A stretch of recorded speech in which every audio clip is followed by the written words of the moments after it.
Talvez naquela época, hoje talvez teria sentido, porque todas essas exportadoras hoje trabalham com... Isso é uma coisa interessante. Eu fui para o governo, fui fazer meu mestrado em Harvard, fiz mestrado em administração pública antes, né?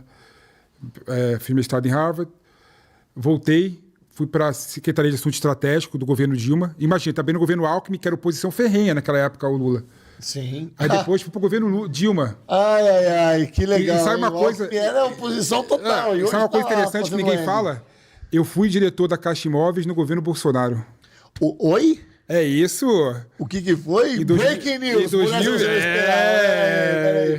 Você? Eu fui diretor da Caixa Imóveis, né, uma empresa pública debaixo da Caixa Econômica Federal. Sim, eu sei. Né, na época do governo Bolsonaro.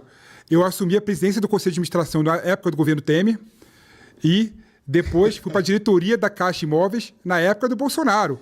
Ou seja, está bem no governo Alckmin, Dilma, Michel Temer e Bolsonaro. Ou seja, quando eu recebo o convite... Você come caviar todo dia? Não. Aquelas ostras que você chupa lá desse tamanho aqui, não. R$1.000 a ostra. Tá de brincadeira, sabe o que é engraçado, Rodolfo? Sabe o que é engraçado, Rodolfo? Isso é engraçado pra caramba. Brincadeira, meu irmão. Quando eu tenho a possibilidade de exercer o meu dever cívico, ajudar o governo, não ganha nada. Dificilmente eu nego. Sempre vou. Não, tudo bem, mas você recebe pra isso, onde eu quero bem chegar. Menos que a agência privada. Bem menos. Bravo, merecedor, tá? Você é merecedor disso. E o que... Trabalhou com o Bolsonaro aí, gente. O que você fazia lá nessa diretoria? Não, essa empresa não deu certo no final. Né? Lógico, você olhou pro presidente e falou assim, vou quebrar o Bolsonaro. Não. Vou quebrar o Bolsonaro. Não, essa empresa, a ideia dela era boa. Né? Era uma empresa que visava acabar com as ineficiências da Caixa Econômica Federal na concessão do financiamento imobiliário. Né? Ou seja, Caixa Imóvel contrata perito privado, contrata várias pessoas... e essa empresa iria consolidar tudo numa empresa pública. Felipe, mas não deu certo. Eu não quero tacar no seu shopping. Não quero. Longe disso. Mas, ó, eu tô pensando numa coisa aqui. Manda bala. Você foi trabalhar com o Alckmin, a ideia do pedágio, não deu certo. Você foi pra Dilma, ela foi impeachmentada. Você foi pro Temer, tadinho. Aí você foi pra diretoria do negócio, também não deu certo. E fechou a empresa, hein? Sai da Jovem Pan, por favor. Eu sou pé frio. Pô, eu preciso do trabalho lá. Eu sou pé frio. Eu também te amo. Eu sou pé frio. Ai, meu Deus. Não, eu te coloco no lugar errado, eu te coloco com um desafio, pô. Por exemplo, tava lá com Mangabeira, por exemplo. Só teve 6 meses. A Dilma também não deu um tiro certo, cara. Ela colocou pessoas capazes de fazer lá, capacitadas. O que ela fez? Comprou Passadina. Eu tô só aqui voltando mas coisas. A minha atuação no Alckmin deu certo, viu? A atuação no Alckmin deu certo. A gente fez a modelagem da PPP da Tamoios, que saiu. Até hoje tem aquela nova rota da Tamoios, por exemplo, foi a gente que modelou. A Castelo não foi vocês? Não, Castelo não. Né? A gente reduziu o pedágio realmente também. Então, o pedágio sim. A gente reduziu o pedágio. Daqui pro a gente quebrou o monopólio do Sem Parar, que foi uma coisa boa. Então, assim, o resultado final do Alckmin foi bom. O resultado final do Mangabeira e no governo Dilma... muito curto espaço de tempo, mas teve muito documento produzido lá que até hoje dá para ser utilizado para discussão boa e profunda sobre o Brasil. Perfeito, cara. Vamos falar do Brasil, vamos falar da atualidade um pouquinho agora, rapidão, claro. Porque eu preciso ler algumas perguntas aqui e a galera mandou, um monte de pergunta. Eu falei que eu ia ler, então deixa eu começar a ler algumas aqui. Vou entrar no meu Instagram, que eu abri a caixinha de pergunta com uma foto nossa. Que maravilha. Uma foto nossa, não sei se dá pro Diego pegar daí. Muita gente xingou, não? Muita gente xingou? Não, xingou nada. O pessoal no meu Instagram, eles são mais educados. Cordato. Vamos lá, vou começar lendo aqui, tá? A Rose, eu gostaria que você mandasse um beijo pra ela. A Rose Andrade, 23, que às vezes eu chamo ela de Mari também. Ela é uma... Cara, talvez ela e meu primo Leandro são as pessoas que mais me assistem aqui. Me assistem mais que minha esposa, me assistem mais que minha mãe. Elas assistem demais. A Rose eu não conheço pessoalmente, mas é lá da Bahia, meu irmão.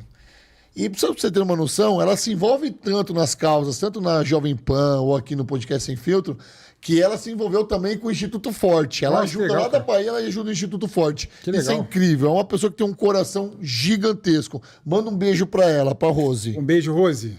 É isso. Obrigado pela sua audiência, viu? E olha o que ela escreve sobre você. Olha só. Você é do bem, um esquerdista fofo. Você confia totalmente que esse governo será o melhor para o Brasil? Aí ela tá falando de governo no sentido geral, não só do executivo, tá? Aí a gente entra aqui, talvez, no governo de São Paulo, falando do Tarcísio também. Essa é uma boa pergunta, Rodolfo. Assim, eu não acho que esse governo Lula vai ser um governo bom, né? Não está sendo, pelo menos, também, por enquanto. Não está sendo, não apresentou nenhum projeto estruturante do Brasil. Eu não vejo nenhum projeto na área da educação, na área da saúde, diferente do que deveria ser, né? Deveria ter sido muito mais proativo em relação a isso, né? Mas, por outro lado, eu sinto que o problema do Brasil é que falta alternativas e faltam propostas, né? Eu acho, o pessoal me massacra da direita, né? Mas eu realmente acho, né, que o governo Bolsonaro e o governo Lula são praticamente o mesmo, né? Qual que é a receita do governo Lula e do Bolsonaro? Por que eu falo que é o mesmo? É o pobrismo, né? Colocar o pobre no orçamento. Bolsonaro, Auxílio Brasil, Casa Azul e Amarela, né? Lula, Linha Bolsa verde e Família, amarela, Lula, Bolsa Família e Minha Casa Minha Vida. Pobrismo, colocar o pobre no orçamento. Fiscalismo real, né? Ou seja, essa busca pelo superávit primário a todo momento, né? Os dois governos estão fazendo isso. E o terceiro item que mostra a semelhança dos governos é o identitarismo no governo Lula, e o governo Bolsonaro é a guerra cultural, que são dois lados da mesma moeda. Ou seja, eu sinto que o governo Lula e o governo Bolsonaro são praticamente o mesmo governo, né? Claro, que tem algumas diferenças, algumas nuances, tal, mas no grosso modo é a mesma coisa. Então eu sinto, por exemplo, que esse governo não faria muito diferente do governo Bolsonaro, sinceramente falando. Não, talvez faria, Felipe. Sabe por quê? Porque o Bolsonaro talvez daria continuidade num projeto que ele já tinha para o país e que não teve oportunidade. Porque todo mundo fala assim, principalmente pessoas de esquerda. O Bolsonaro foi tão bom que não foi reeleito. Só ficou 4 anos. Qual projeto que Cara, projeto que já estavam no gatilho dele. Por exemplo, esse arcabouço fiscal, por exemplo, que veio. Eu acho que ele já tinha um plano para permanecer com um teto muito mais baixo, enxugar as máquinas, por exemplo, não criar tantos ministérios. A primeira coisa que o Lula fez quando assumiu foi criar novos ministérios, aumentar o número de contribuintes aqui, o número de pessoas que estão recebendo pelo nosso dinheiro. E que talvez nem fez sentido ainda. Fez sentido para você esse tanto de ministério? Assim, eu não acho... Um adendo aqui. O único ministério que fez sentido para mim foi o Ministério do Esporte, que veio agora com a Ana Moser, que não tinha, tá? Talvez ela não seja a pessoa mais gabaritada para estar nesse posto. Mas ter uma secretaria de esporte era ruim. Agora nós temos um ministério. Ótimo. Eu acho que isso fez sentido. Eu não acho que, por exemplo, a redução do número do ministério reduziria de forma significativa o gasto público, entendeu? Como não, Fê? Não reduziria. Como não, Fê? Reduziria. Só de você pensar de secretários e... Não, mas, por exemplo, o que você faz? Vamos dar exemplo do Ministério do Guedes, que é importante. Que para mim a economia foi sensacional. Tem o Ministério da Fazenda e o Ministério do Planejamento. O que o Guedes fez? Juntou os dois, acabou com o Ministério e criou o Ministério da Economia, né? Reduziu o custo? Reduziu. Qual? O cargo de um ministro só? Não só ministros, eu acho que... Não, porque você procura para mim, por favor, porque teve secretários, eu acho que foram 80 secretários a mais. A estrutura ministerial do Ministério do Planejamento continua existindo, só acabou o cargo de ministro.